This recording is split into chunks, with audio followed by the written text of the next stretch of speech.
Hey folks, in this episode I want to run through a few crucial tricks that keep your vertical clips looking sharp and punchy after social platform compression. I'll first show you the manual workflow in a video editor so you can see exactly what needs to happen before we automate the process. When cutting for vertical, set your timeline preset correctly and frame your shot perfectly because lost pixels cannot be recovered after compression. For the safe baseline, most creators use the platform default of an MP4 file with H.264 at around 8 megabits per second for shorts. Since platforms make videos look soft, the first fix is applying a very subtle sharpening tweak in post-production to ensure edges pop after processing.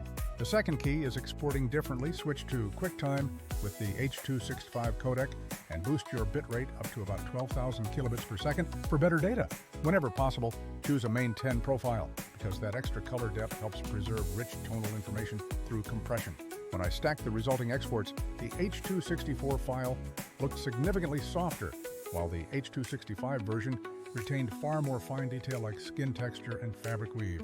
That manual method is effective, but incredibly repetitive when you need to process dozens of shorts every single week from your long-form content. That is where an automated tool steps in to find the high-engagement viral segments, apply smart enhancement presets, and prepare optimized exports automatically. Use these manual tips for control, but if you want to scale creation without the headache, let automation handle the finding, enhancing, and scheduling for you.